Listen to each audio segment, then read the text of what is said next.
Good morning and welcome to this week's episode of the Friday Tech Roundup. If you're ready to change up your Friday morning, let's jump into this week's latest tech news. Let's go. Number one, how did a single piece of hardware take down a $6 trillion stock market?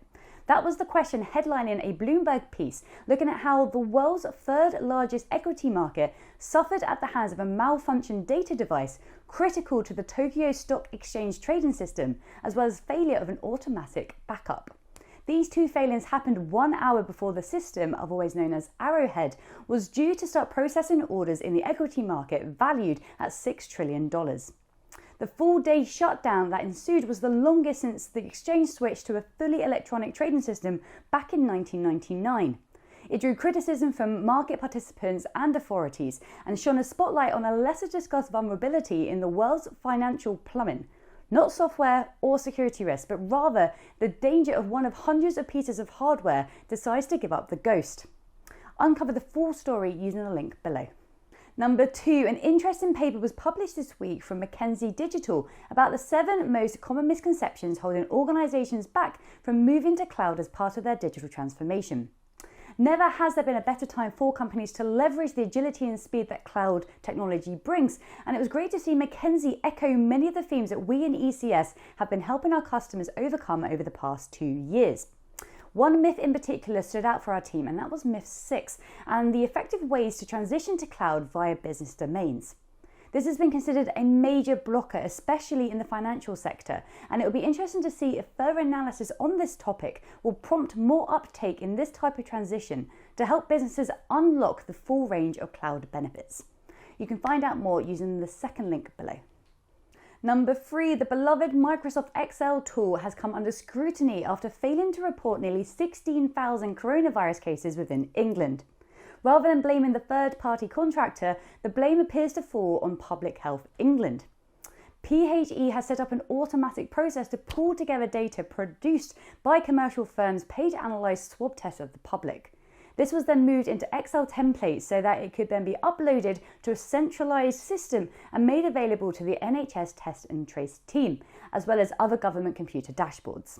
The problem was PHD's own developers picked a legacy file format known as XLS to perform the task, which limited each template to just 1,400 cases.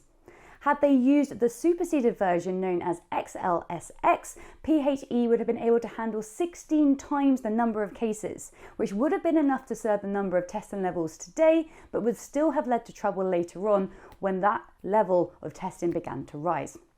If there has ever been a need for more agile ways of working, QA testing, alerting mechanisms, and a move away from inefficient solutions, this is it.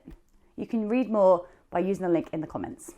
Number 4, DevOps Online has released a new blog detailing the importance of monitoring in DevOps. Now, as DevOps has grown in prominence, so has the use of automation and the need for transformation in modern monitoring systems to be able to keep up with improvements in development, testing, and deployment of applications. In short, monitoring provides feedback from production and gives users information about an application's performance and usage patterns. When performance or other issues arise, data about those issues are sent back to development teams through automated monitoring, enabling teams to react in real time before they cause additional problems. Properly implemented monitoring systems provide relevant insight, helping businesses to have a clear view of their entire lifecycle. And in fact, monitoring services have also widened their focus from production environments to the entire application stack, including the compiling stage, the state of unit tests, integration tests, as well as how well the code performs under load. If this hasn't convinced you of the relevancy of monitoring DevOps, check out link 4 in the comments. Number 5, last but certainly not least, an interesting read from technologist Mark Hinkle, who talks about a further evolution of DevOps towards what he is describing as DevApps. Taking the same principles that underpin DevOps, Hinkle believes that DevApps will give developers the ability to build applications with the same kind of automation and real-time response that DevOps brought to infrastructure deployments.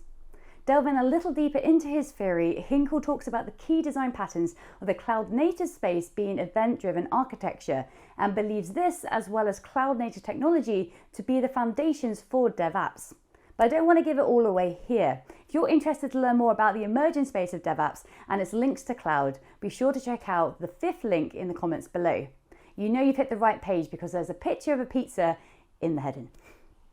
That's it. That's all the news I have for you today. Thank you so much for joining me for another episode of the Friday Tech Roundup. Before you disappear, of course, there's a couple of shout outs. In fact, we have two today. The first of which is a data and analytics webinar, which is taking place on the 15th of October. Complete with a powerhouse panel, this webinar will show listeners how to accelerate machine learning innovation and outcomes with Amazon SageMaker. I'm also super excited to announce the next DevOps Playground. This is now live on Meetup and will be taking place on YouTube on the 29th of October. Hosted by Derek Wicks as he takes to the virtual stage to deliver an introductory hands-on session with GraphQL with Go. Very exciting. Other than that, I wish you a lovely weekend and hope you enjoy next week's Friday Tech Roundup with guest host Chris Dunkley. Until then, take care.